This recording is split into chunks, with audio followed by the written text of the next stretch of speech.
Chances are that if I ask everyone in the room, that most of you will know someone personally or mutually who has had breast cancer. After all, 1 in 8 women are diagnosed with this cancer in their lifetime, according to the Cancer Statistics Review. Now, I've had my own personal run-ins with breast cancer, as my mom is now an 11-year survivor. However, not everyone is as lucky as my mom is. So today, I'm going to talk to you guys about the National Breast Cancer Foundation. First, I'll talk about what problems come along with breast cancer. Second, I'll talk about what causes it. And finally, I will talk about what we can do to help, and I'll talk to you about the National Breast Cancer Foundation.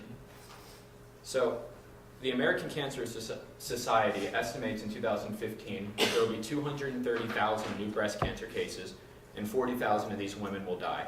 However, we can't only talk about this disease in respects to women, as there will also be 2,000 cases diagnosed in men this year. Now back to women. Breast cancer is the second most diagnosed disease among women, and it is the second most deadly. It has the second highest death rate among all cancers for women. Now, all the statistics aside, I think we all get how dangerous and how scary cancer can be for anybody. However, the fears go beyond just the fear of death. Most patients choose to have chemotherapy, which literally is a lifesaver. It can shrink tumors, it can get rid of any cancer that the patient may have left in the body.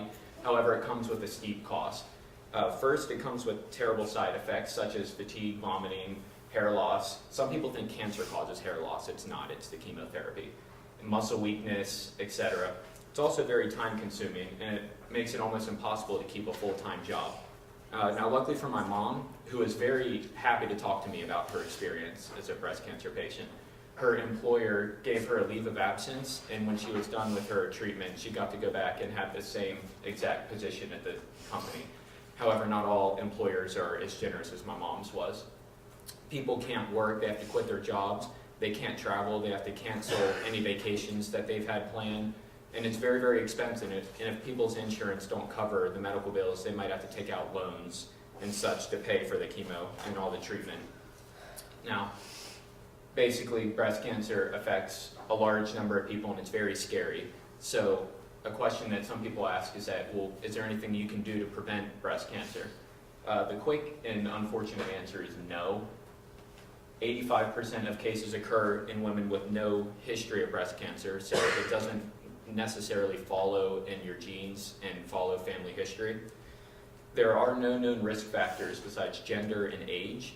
Now, doctors will recommend that you live a healthy life, you eat healthy, you stay fit, and that can decrease your chances of getting cancer and all diseases in general, just to stay healthy. But really, the only two things that can determine whether you'll get breast cancer are your age and your gender. So if you're a woman who's growing older, your risk factor gets much higher. Now, almost all scientists agree that random genetic mutations are to blame for the cause of breast cancer. And it's possible to inherit these mutated genes from your parents, but it's much more likely that you'll randomly mutate them yourself.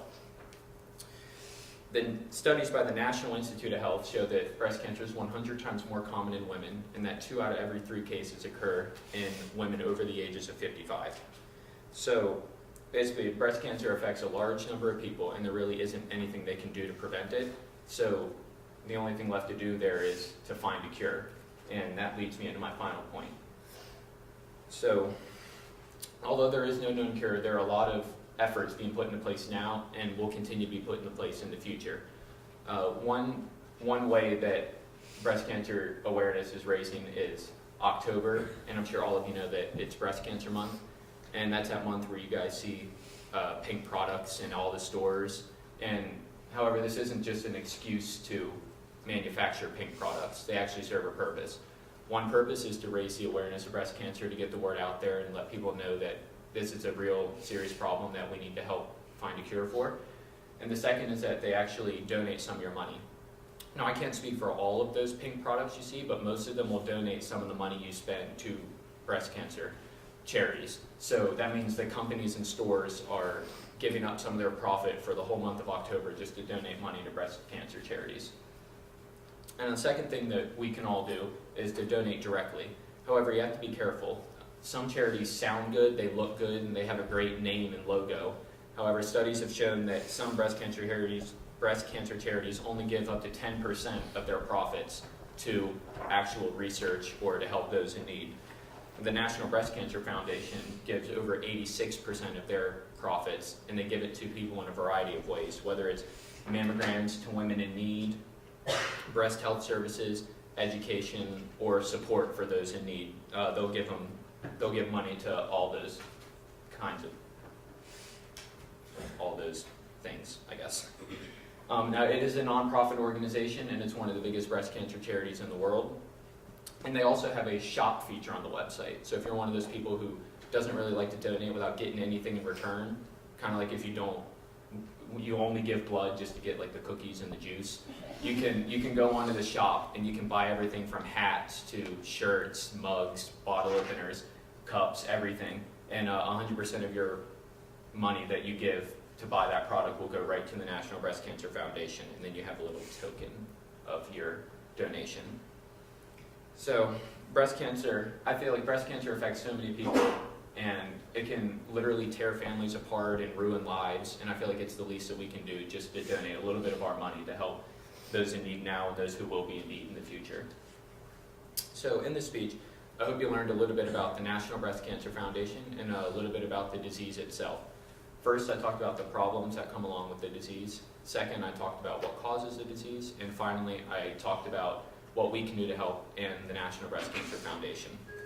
So there is no minimum donation, and just a couple dollars would really help. So next time you're out in October and you walk in your local Walmart or Dick's Sporting Goods and you see the pink product right next to the normal product, try buying the pink one and know that your money is going to a good cause. My mom and people all over the world would really appreciate it. Thank you.